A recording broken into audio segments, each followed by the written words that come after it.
नमस्कार. मी उद्योजक होणाऱ्याच्या या भागामध्ये मी समीरा गुजर जोशी आपणा सगळ्यांचं मनपूर्वक स्वागत करते. उद्योजक व्हायचं स्वप्न अनेक जण पाहत असतात. त्यातले काही लोक ते साध्यही करू शकतात. पण आपल्याला उद्योजक का व्हायचं असतं? कारण अर्थातच उद्योगामधून येणारा पैसा आपल्याला हवा असतो. त्याबरोबर येणारी प्रसिद्धीही हवीशी वाटते. आपल्या कुटुंबाचं त्यात भलं होणार असतं. हे सगळं आपल्या डोळ्यासमोर असतंच. पण मग ज्या समाजात आपण जन्म घेतला त्याचं काय? त्याला या उद्योगातून फायदा होतो का? नकळत तर निश्चितपणे होतो. आणि अनेक उद्योजक सामाजिक बांधिलकी जपताना आपल्याला दिसतात. मग यशस्वी उद्योजक झाल्यानंतर, आर्थिक सुबत्ता आल्यानंतर सहजपणे देणगीचे चेक ते देताना आपल्याला दिसतात.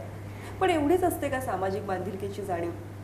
आपल्याला असं काही करता येईल का की आपल्या मनात असलेली समाजाविषयीची कृतज्ञता किंवा एक अतिशय चांगलं देण्याची अशी भावना जी आहे त्याचंच उद्योगात रूपांतर करता येईल का?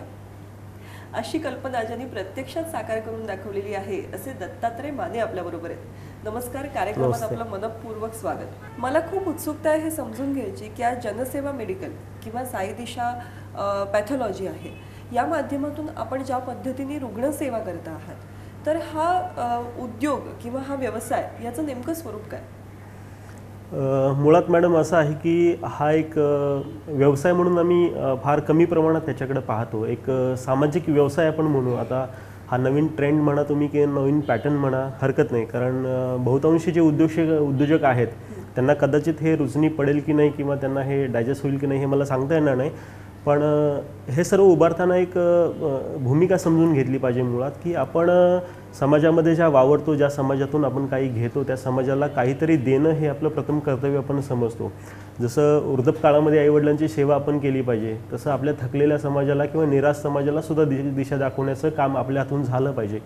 हा एक उद्देश मनामध्ये होता. आणि लहानपणापासूनच एक सोशल पिंड अंगामध्ये असल्याकारणानं आणि स्वातंत्र्य सेनानी नागनाथांना नायकवडी यांच्याबरोबर लहानपणापासून पूरग्रस्त, धरणग्रस्त, प्रकल्पग्रस्त अशा मोहिमेंमध्ये काम केल्यामुळं मुळातच लहानपणामध्ये मला माझ्या सामाजिक सेवेचं किंवा माझ्या करिअरचं बाळकडून मिळालं ते वाळव्यातून मिळालं. तर सांगली जिल्ह्यातून मी मुंबईमध्ये आलो आणि व्यवसायाला सुरुवात करत असताना बघितलं की इथं झोपडपट्टी आहे, स्लम एरिया आहे. महाराष्ट्रातून नव्हे तर महाराष्ट्राच्या बाहेरून सुद्धा बरेच रुग्ण मुंबईमध्ये ट्रीटमेंटसाठी येतात आणि त्यांना इथं पैशाअभावी फुटपाथवरती झोपावं लागतं किंवा पैशाअभावी त्यांना महागडी औषधंसुद्धा विकत घेता येत नाहीत. आणि TV चॅनल पाहत असताना मी रिलायन्स फाउंडेशननी हा एक प्रयोग केला होता. सत्यमेव जयते नावाचा शो ऑर्गनाईज केला होता. त्यामध्ये आमिर खाननी ह्या जनरिक मेडिसिनवरती एक सेकंड एपिसोडमध्ये फार मोठा प्रकाश टाकला होता. आणि त्याचा वेध घेऊन आमचे गुरुवर्य शिवाजीराव नलवडे साहेब यांनी घाटकोपरमध्ये पहिलं जनरिक मेडिकल उभा केलं. आणि त्यांच्याच बरोबर काम करत असताना मी स्वतः ठरवलं की आपल्याला आपल्या विभागामधल्या जनतेला काय परत देता येईल, म्हणून मी संकल्पना आखली. पण या संकल्पनेमध्ये थोडं काहीतरी ॲडिशनल असायला पाहिजे किंवा अजून काही ॲडव्हान्स लोकांना काही देता येईल का, म्हणून मग मी पॉलिक्लिनिकची संकल्पना आखली. मुळात जनरिक औषधं ही ब्रँडेड औषधांसारखीच गुणकारी असतात, तेवढीच इफेक्टिव्हही असतात. आणि जनरिक औषधांमध्ये मार्जिन लेवल जास्त आहे, त्यामुळे आपण लोकांची सेवा करू शकतो. म्हणून ह्या बिझनेसमध्ये आपण मिनिमम 10% ते मॅक्झिमम 70% आपण मेडिसिनमध्ये ग्राहकांना सवलत देतो. आणि सवलत देत असताना कुठलाही कॅटेगरी नाही. आपण बैलगाडी घेऊन माझ्या स्टोअरवरती या किंवा BMW घेऊन माझ्या स्टोअरवरती या, इथून तुम्हाला कंटिन्यू ही सेवाच मिळत राहणार. म्हणजे एखादा हाय क्लास कस्टमर आहे म्हणून त्याच्यासाठी वेगळा रेट, आणि एक मिडल क्लास आहे किंवा झोपडपट्टीतला आहे, ग्रामीण आहे म्हणून त्यासाठी वेगळा रेट, अशी अजिबात संकल्पना या संस्थेनं किंवा या पॉलिक्लिनिकनं आपण आखलेली नाही आहे. आज डॉक्टर या प्रॅक्टिस ज्या वेळेला करतात किंवा डॉक्टर फील्डमध्ये किंवा मेडिकल फील्डमध्ये कट प्रॅक्टिस हा फार मोठा पार्ट मॅडम सुरू आहे किंवा सर्व जनतेला बऱ्यापैकी माहिती असेल ज्यांना या संदर्भातली कल्पना आहे. तर जर एखादा डॉक्टर आपला पेशंट दुसऱ्या डॉक्टरांकडे जर रेफर करतो तर जे काही बिल अमाऊंट होते त्या बिल अमाऊंटमधला सम पार्ट त्या डॉक्टरांना परत दिला जातो, कारण त्याशिवाय त्या हॉस्पिटलला पुन्हा दुसरे पेशंट पाठवले जाणार नाहीत. ही जर संकल्पना आपण जर वेगळ्या पद्धतीनं मांडली आणि ग्राहकांना जर त्यांचा पैसा सेव्ह करता आला आणि ग्राहकांनाच त्यांचा बेनिफिट त्यांना देता आला, तर म्हणून अशा सोशल काम करू इच्छिणाऱ्या डॉक्टरांची टीम आपण अपॉइंट केली आपल्या संस्थेवरती.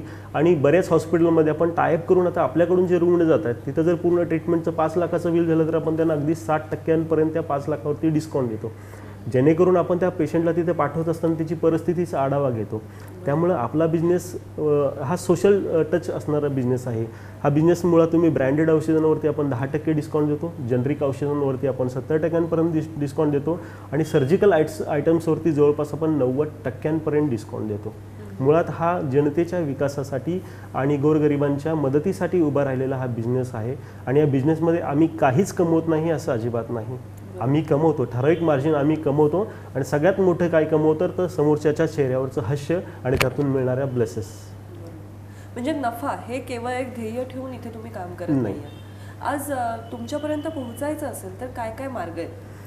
आज विक्रोळी विभागामध्ये आपलं सूर्यनगर म्हणून एक भाग आहे. त्या भागामध्ये आपलं जनसेवा मेडिकल आणि साई पॉलिक्लिनिक अशा नावाचं एक आपलं मेडिकल स्टोअर्स आहे. ठाणे किसननगरमध्ये आपलं आधार नावाचं एक मेडिकल स्टोअर्स आहे. नायगावमध्ये नुकतंच 2 तारखेला डॉक्टर प्रकाश बाबा आमटे आणि मंदाताई आमटे यांनी आपल्या जनसेवा मेडिकोज नायगाव वसई नायगाव इथेही आपल्या या मेडिकल स्टोअरचा शुभारंभ केलेला आहे. घाटकोपरमध्ये, मुलुंडमध्ये अशा बऱ्याच ठिकाणी आहे आणि आपल्या वेबसाईट्स वगैरे सुद्धा मार्केटमध्ये उपलब्ध आहेत किंवा आपल्या वेबसाईट स्वतःच्या आहेत. त्यावरती तुम्ही साईदिशाप्रतिष्ठान.org वरती जर आपण गेलात तर त्यावरती ह्या सर्व प्रकारची माहिती आहे किंवा जनसेवामेडिको.com वरती गेलात किंवा जनाधार मेडिकल स्टोअर्स, जनाधार प्रतिष्ठान अशा आपल्या 5 वेबसाईट आहेत. त्या माध्यमातून तुम्ही आपल्या सेवा सुविधा ज्या आहेत त्याचं तुम्ही बेनिफिट घेऊ शकता. आपण आत्ता म्हणालात तसं एका कार्यक्रमातून प्रेरणा घेऊन खरं तर तुम्ही या विषयाकडे वळलात. पण मग ह्याचा काही पूर्वानुभव किंवा शिक्षण आपल्याकडे नव्हतं, याची कधी अडचण जाणवली का? तशी थोडीफार अडचण मॅडम नक्कीच जाणवली. कारण ज्या वेळेला ह्या फूड इंडस्ट्री आणि FDA इंडस्ट्री ड्रग अँड फूडवरती ज्या वेळेला झगडे साहेब चांगले ऑफिसर्स आहेत ते आले, त्यावेळेला त्यांनी फार्मासिस्ट पहिल्यांदा कसं होत असायचं मॅडम की एक फार्मासिस्ट आपली डिग्री कोणत्याही मेडिकलला देऊ शकत होता आणि फक्त सह्या करण्यासाठी महिन्याकाठी 2000-5000 घेत होता आणि तो दुसऱ्या ठिकाणी कुठेही जॉब करू शकत होता. पण झगडे साहेबांनी त्यामध्ये अमेंडमेंट करून त्या कायद्यामध्ये बदल करून त्यांचा फार्मासिस्टचा हक्क त्यांना दिला आणि प्रत्येक मेडिकलवरती किमान एक फार्मासिस्ट स्वतः असायला पाहिजे. कारण औषध आहे, जर चिठ्ठी नीट कळाली नाही, डॉक्टरांनी दिलेली चिठ्ठी जर नीट वाचून जर नीट औषध देता आलं नाही तर तो डायरेक्ट आरोग्याशी निगडीत असलेला हा प्रश्न आहे. त्यामुळे मुळात आपण डीफॉर्म किंवा बीफॉर्म असणं फार गरजेचं असतं. पण ही सुद्धा समस्या आम्हाला त्याच अधिकाऱ्यांनी सॉल्व्ह करून दिली की सर जरी तुम्ही डीफॉर्म बीफॉर्म नसाल, तुम्हाला चांगला हेतू तुमचा आहे तर तुम्ही तुमच्याकडे कमीत कमी 2 फार्मासिस्ट घ्या, कमीत कमी 1 फार्मासिस्ट घ्या आणि लायसन आम्ही तुमच्या नावावरती प्रोव्हाइड करू. मग जेणेकरून मग आम्ही अदर मेडिकल्समध्ये आम्ही आमचे जे फ्रेंड्स आहेत, फोनो फ्रेंड्स आहेत, त्यांच्याकडून माहिती घेतली. राजस्थान, केरळचा आम्ही दौरा केला की तिथं कसे मेडिकल चालतात. मग यामध्ये टेक्निकली बाजू आपल्याकडं फार ॲडव्हान्स झालेल्या आहेत. इन्फॉर्मेशन टेक्नॉलॉजी फार पुढे गेलेली आहे. असं आम्ही आमच्या उद्योग व्यवसायामध्ये त्याला प्रथम स्थान दिलं त्या टेक्नॉलॉजीला. आज आमच्याकडं जो काही माल येतो तो पूर्ण व्हॅटनी माल येतो, पक्क्या बिलावरती माल येतो. तो आलेला माल ॲज इट इज आमच्या सॉफ्टवेअरमध्ये एंट्री केला जातो. त्याच्यावरती बारकोडिंग केलं जातं, बारकोड लावला जातं आपलं मेडिकलचं नाव आणि त्याचा बॅच नंबर आणि तो बिल स्कॅन करून प्रिंटेड बिलच आपण देतो. म्हणजे तुम्ही 1 रुपयाची मेडिसिन घ्या, आयदर 1 लाख रुपयाची मेडिसिन घ्या, तुम्हाला पक्का व्हॅटसहित बिलच दिलं जातं. पारदर्शकता हो, पारदर्शकता आपण यामध्ये ठेवलेली आहे. आणि एज्युकेशन टेक्निकल जी बाजू होती आपल्याकडं तर त्यासाठी पण फार्मासिस्टना अपॉइंट केलेला आहे. आणि राहिला आपल्याला जो काही व्यवसायामध्ये मूळ गाभा आहे किंवा मूळ गर्भ आहे तो इनकमिंग आणि आउटगोईंग म्हणजे परचेस आणि सेल आणि स्टॉक ह्यामध्ये आपण सातत्यानं ऑडिट करत असतो. त्यामुळे कुठेही आपल्याला ह्या व्यवसायामध्ये तशी अडचण आली नाही आणि समाजानं आमच्यावरती मुळात पहिल्यापासून भरभरून प्रेम केलेलं आहे. त्यामुळे समाजानंही आम्हाला भरभरून साथ दिलेली आहे. एकतर मला वाटतं तुमचा हेतू अतिशय खूप छान आहे, स्तुत्य आहे. आणि त्याचबरोबर तुम्ही मगाशी उल्लेख केलात की लहानपणापासून तुम्ही या सामाजिक कार्याकडे ओढले गेलेले आहात. अनेक ठिकाणी तुम्ही प्रत्यक्ष फील्ड वर्क केलेलं आहे. तर हा तुमचा प्रवास किंवा तुमच्या व्यक्तिमत्वाची ही बाजू समजून घ्यायला आवडेल. मुळात मी एका शेतकरी कुटुंबामध्ये जन्मलो. आई वडील माझे शेतमजूर होते आणि जवळपास 6वीला असल्यापासून मी गावामध्ये पहिल्यांदा बिझनेस सुरू केला. तो पण बिझनेस मला बिझनेस हा अंग माझ्यामध्ये मुळात लहानपणापासून नव्हता. पण माझी घरची परिस्थिती आणि शाळेचा खर्च माझ्या आईबाबांना झेपण्यासारखा नव्हता. त्यामुळे मग आईबाबांना आपण काही मदत करू शकतो आणि स्वतःचा शिक्षणाचा खर्च आपण स्वतः करू शकतो का, म्हणून मी माळवं विकण्याचा व्यवसाय सुरू केला. म्हणजे गावामध्ये लिटरली सकाळची शाळा वगैरे सुरू असते. थंडीच्या काळामध्ये ग्रामीण भागांमध्ये मॉर्निंगची शाळा सुरू असते. म्हणजे अगदी 6 वाजता 7 वाजता तुम्हाला शाळेला पोचावं लागतं आणि 12 वाजता शाळा बंद होतात. अशा काळामध्ये मग 5:30-6 वाजता जर शाळेची तयारी करायची असेल तर 4 वाजता उठून जायचं. शेतामध्ये गावातले शेतकरी कधीही 6 वाजता 7 वाजता शेतामध्ये भेटत नाहीत आपल्याला, 8 नंतर भेटतं. मग स्वतः भाजीपाला तोडायचा, ती पाटी भरून शेतकऱ्याच्या दारापर्यंत जायचं, कडी बाजून उठवायचं, दादा माल तोडला तुम्ही त्याचं वजन करून द्या.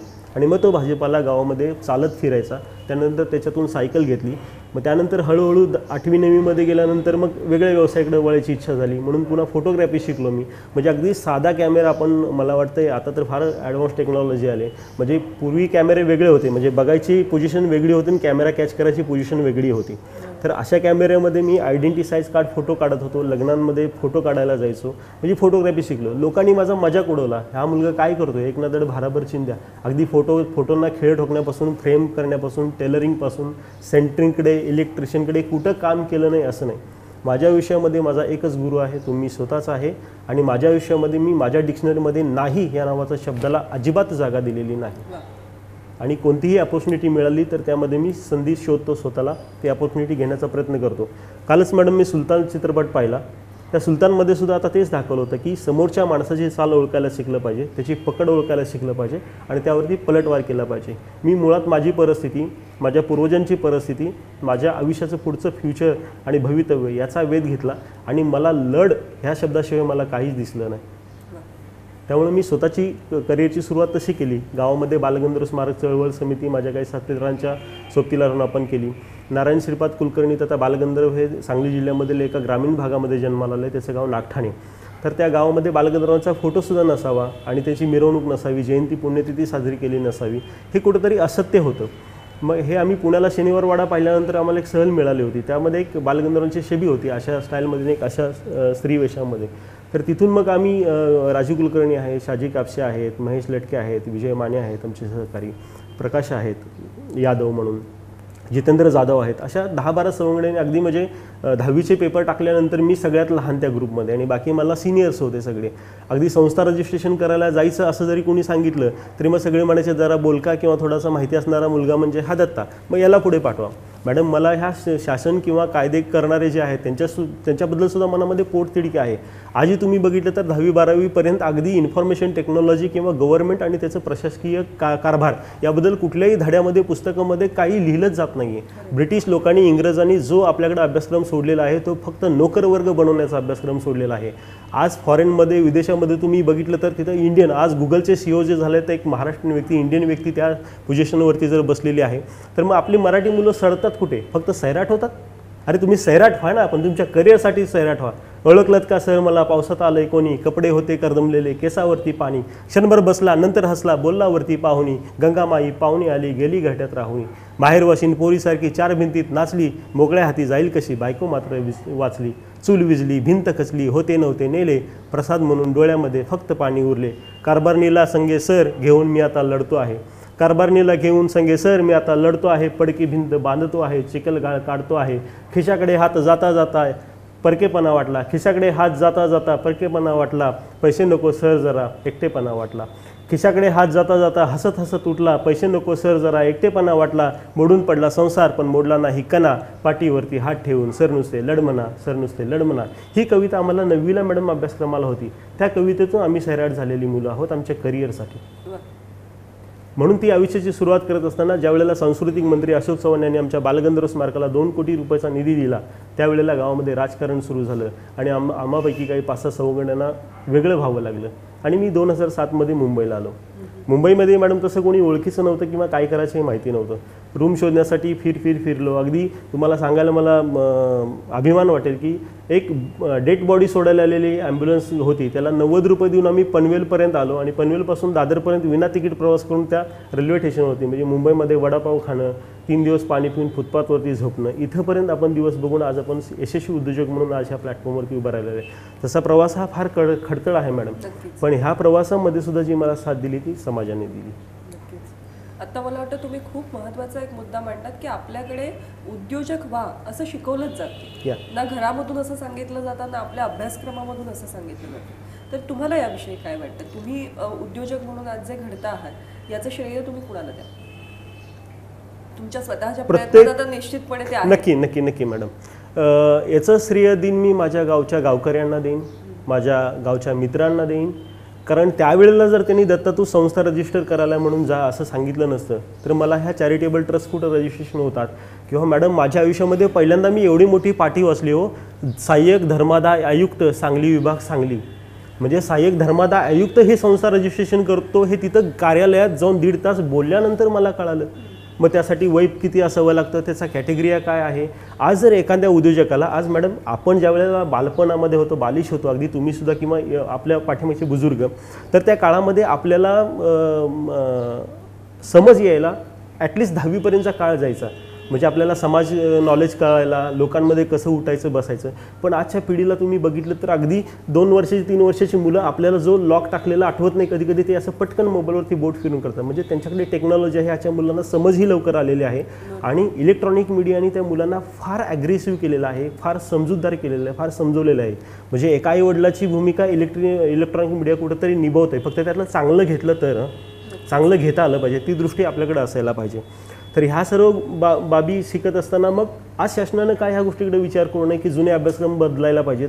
7वी नंतर जर एखाद्या मुलाला उद्योजक व्हायचं असेल, त्याची परिस्थिती नसेल, आईवडील जर वीट बिगार असतील, त्याला काहीतरी वेगळा व्यवसाय करायचा असेल, तर शासनाच्या उद्योजक होण्यासाठी काय काय योजना आहेत, प्रायव्हेट लिमिटेड कंपनी बनवायची असेल तर ती कुणाकडे जाऊन बनवायला पाहिजे, त्यासाठी कुठलं डिपार्टमेंट आहे, तुमचा लोगो जर रजिस्टर करायचा असेल, ब्रँड रजिस्ट्रेशन करायचं असेल तर त्यासाठी कुठलं डिपार्टमेंट आहे, ह्या कुठल्याही गोष्टीची आज ही मॅडम आपल्याला कुठंही माहिती दिली जात नाही.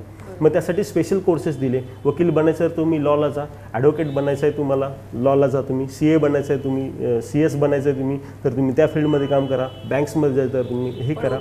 पण हां, उद्योगासाठी असं स्पेशल काही नाही आहे. आता मी एका व्यक्तीला भेटलो होतो, मॅडम मला फार कौतुक करावं असं वाटतं अशा व्यक्तींचं की MPSC IPSCची परीक्षेची तयारी आता ते 6वीच्या मुलांना छोटे छोटे प्रश्न तयार करून आत्तापासून दिले. आज आपण मध्यंतरी एका मुलाची व्हायरल क्लिप झाली होती, पॉलिटिशियनसारखा तो मुलगा बोलतो, मला नाव आठवत नाही, अगदी अण्णा हजारेंना भेटला तो, मी पॉलिटिक्स झालो तर असं करेन.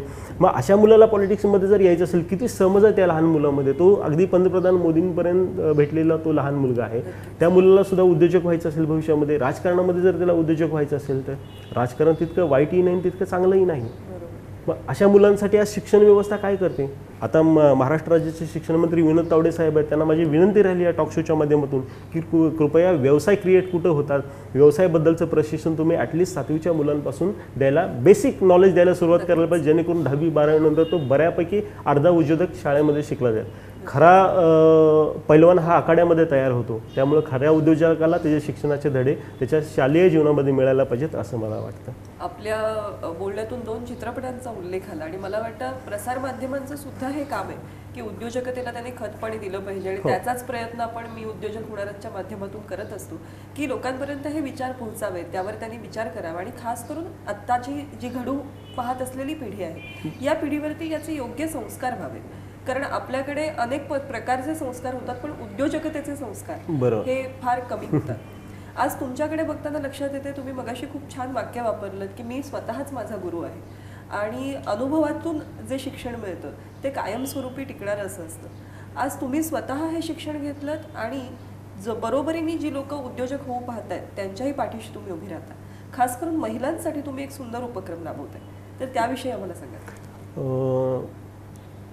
स्लम भागातल्या ज्या महिला आहेत किंवा ग्रामीण भागातल्या महिला आहेत त्यांच्याकडे IT रिटर्न्स फाईल नसते, सफिशियंट डॉक्युमेंट्स नसतात. त्यामुळे जर त्या महिलेला उद्योग करायचा असेल, आज मॅडम आपण मुंबई शहरामध्ये राहतो, मी स्लममध्ये राहतो मुंबईमधल्या एका, मला अभिमान वाटतो, लाज वाटत नाही, मी झोपडपट्टीमध्ये राहतो. अभिमान अशासाठी वाटतो की तिथं सुद्धा माणसंच राहतात आणि तिथं आपण माणुसकी नांदते. आज फ्लॅटमध्ये आजूबाजूच्या घरात काय घडतं हे कळत नाही आहे. तिथे माणुसकी संस्कृती कुठंतरी बिल्डिंगच्या कंस्ट्रक्शनमध्ये दाबली गेली जाते, मरते असं कुठंतरी दिसतं आणि स्लममध्ये ती माणुसकी जिवंत आहे याचा एक ज्वलंत उदाहरण आपल्याला पाहायला मिळतात. आज बऱ्याच महिला मॅडम अशा आहेत की त्या भाजी विक्रेत्या आहेत, बचत गट केलं आहे त्यांनी, त्यांना चॉकलेट बनवायचं आहे, मेणबत्ती बनवायचे आहेत, अगदी अगरबत्ती बनवून त्यांना, ते सुद्धा छोटे व्यावसायिकच आहेत ना. आणि छोट्या व्यवसायापासूनच मोठा व्यावसायिक बनतो. जर समुद्रामध्ये लहान मासे जन्माला नाही आले तर मोठे मासे आपल्याला खायला कधी मिळणारच नाही. म्हणून सर्वात महत्त्वाचं आहे की स्मॉल क्लेज इंडस्ट्री जी आहे, लहान उद्योजक, तो मुळात जगला पाहिजे आणि त्याच्यावरती मोठे उद्योजक कधीही जगले जातात. तर त्यामुळं या महिलांना खऱ्या अर्थानं व्यवसाय करण्यासाठी नॅशनल बँकेतून किंवा कॉपरेटिव्ह बँकेतून लोन घ्यायचं असेल तर फार अडचणींना सामोरे जावं लागतं. मग या सर्व गोष्टीचा अभ्यास केल्यानंतर माझे गुरुवर्य, मी म्हणेन त्यांना खास करून, कारण त्यांनी मला बऱ्याच गोष्टी शिकवल्या मुंबईत आल्यानंतर, गुरुवर्य पायस वर्गीस, अतुल फोपले, ह्या सर्वांना मिळून मग आपण ठरवलं की एक कॉपरेटिव्ह महिला सहकारी पतसंस्था का करू नये की जिथं महिलांना सहजताना कर्ज देता येईल. म्हणून आपण 2010मध्ये राजमाता जिजाऊ महिला नागरी सहकारी पतसंस्थेची स्थापना केली आणि त्यावेळेला आपल्याकडं 700 महिला सभासद होत्या. आज आपल्याकडं 3,500 महिला सभासद आहेत आणि आत्ताची जी वाटचाल आहे ते आपली 1,75,00,000 आपली वाटचाल आज या संस्थेची आहे. मग सहज आपण महिलेला 30,000 ते 40,000 रुपये कर्ज अगदी 8 दिवसामध्ये उभं करून देतो. आणि नाममात्र डॉक्युमेंट्स, नाममात्र खर्चामध्ये, कमी खर्चामध्ये त्यांना आपण कर्ज पुरवठा करतो. आणि महिलांचं राजकारणामध्ये, समाजकारणामध्ये हे 50%हून जास्त श्रेय आहे असं मी मानतो. राजकारणाने कॅटेगरी आणि जात ह्या सगळ्या गोष्टीमध्ये मिक्स करून 50-50% केले. पण एक आईच नाही भेटली, एक बहीणच नाही भेटली, एक स्त्रीच नाही भेटली, एक तर पत्नीच नाही भेटली, तर आयुष्य सगळं म्हणजे काल सुलतानमध्ये सुद्धा तेच दाखवलं. पुन्हा मी चित्रपटाचा, कारण चित्रपटाशी फार आपलं जीवन निगडीत असतं, की सुलतानला सुद्धा सांगितलं गेलं की एका यशस्वी पुरुषाच्या पाठीमागं खंबीर उभी असते ती स्त्रीच, आणि एका अपयशी पुरुषाच्या पाठीमागं सुद्धा असते ती स्त्रीच. आता तुला कुठल्या स्त्रीच्या बाजूला उभं राहायचं किंवा तुला काय व्हायचं हे ठरव. आणि ती ज्या वेळेला त्याचं प्रेम नाकारते आणि त्याच्या कानाखाली मारते त्यावेळी त्याच्या जमीरवरती मारलेलं असतं. असं आमच्या गावकऱ्यांनी आमच्या जमीरवरती मारलं होतं की हा दडणाभर भाराभर चिंध्या म्हणतात, म्हणजे ठिगळं ठिगळं बोलतात. पण ह्या लोकांना माहिती नाही की जर छान एखाद्या माणसाने ठरवलं की चिंध्या गोळा करायच्या आणि त्याची एक गोदडी शिवायची, तर गोदडी आज तुम्ही 5-10 हजार रुपये रजाई जरी विकत घेतली तरी त्या गोदडीतली आणि आईच्या मायेची प्रेमाची ऊब त्या आजच्या रजाईमध्ये मिळणार नाही. अशा ह्या अनुभवाच्या चिंध्या गोळा करत असताना समाजकारणाकडं, राजकारणाकडं आणि बिझनेसकारणाकडे वळत असताना महिलांचा आर्थिकरण पाया भक्कम करावा, त्यांना सक्षम करावं, या दृष्टीतनं मग ह्या राजमाता जिजाऊ महिला नागरी सहकारी पतसंस्थेची आपण सुरुवात केली. आज महिला जाते मनप्पुरम गोल्डकडे जाते, मुथूट फायनान्सकडे जाते. आज त्यांनी दाखवतात 1 रुपये इंटरेस्ट प्रति दिवस किंवा प्रति महिना, म्हणजे वर्षाचा 12 रुपये रेपो व्याजदर झाला. पण आज जर तुम्ही 1 ग्रॅम किंवा 1 तोळा सोनं घेऊन गेलात तर तिथे गेल्यानंतर त्याचे प्लॅन ए, प्लॅन बी आणि प्लॅन सी असतात. म्हणजे तुमच्या 1 तोळ्याची व्हॅल्यू 30,000 आजचा मार्केट रेट आहे, तर तिथं फक्त तुम्हाला 10,000 रुपये कर्ज मिळणार, त्याचा रेट मात्र 1 रुपया. पण तुम्हाला त्यावर 20,000 कर्ज हवं असेल तर ते डायरेक्ट 2.5 रुपयेवरती व्याजदर घेऊन जातात महिन्याचा.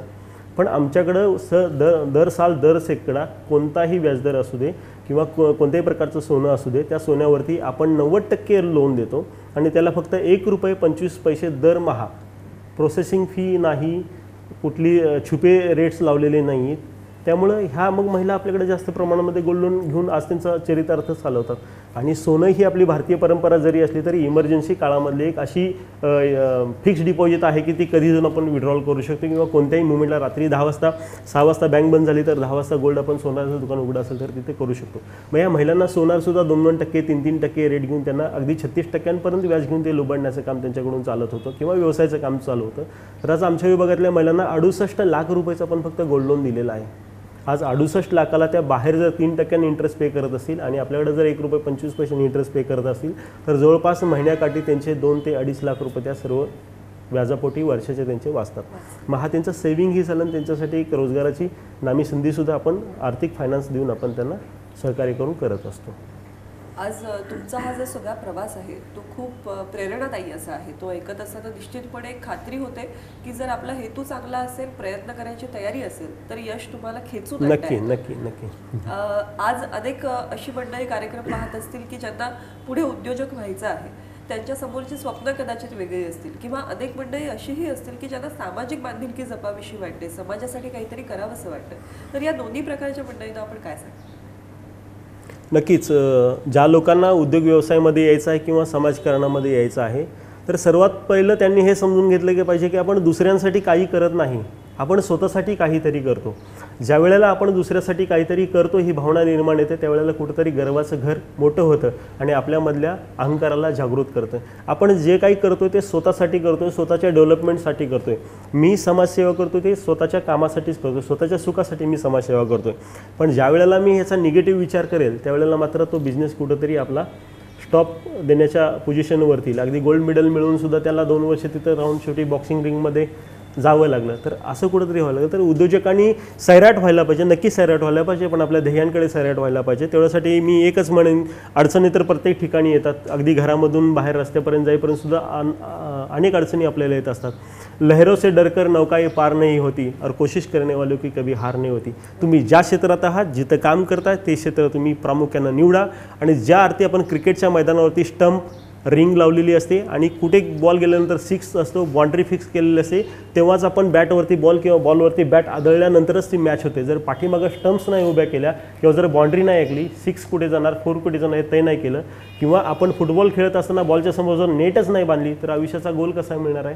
तुम्ही तुमच्या बिझनेसचा गोल तय करा, आजच तय करा, आत्ताच तय करा आणि ठरवा की तुम्हाला या गोलपर्यंत पोहोचायचं आहे तर तुम्हाला त्या प्रवास करावा लागेल.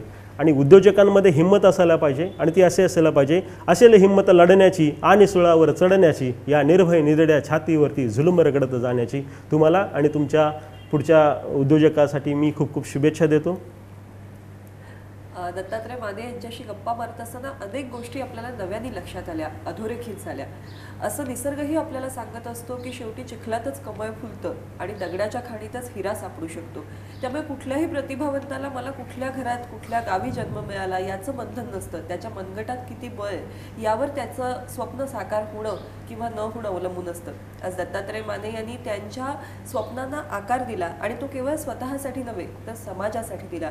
मला वाटतं एक खूप छान उदाहरण, एक अत्यंत सुंदर प्रेरणा आजच्या या भागामध्ये आपण सगळ्यांनीच घेतलेली आहे. अशीच आणखी एखादी उद्योगाची गाथा घेऊन भेटूया पुढच्या भागामध्ये. तोवर नमस्कार.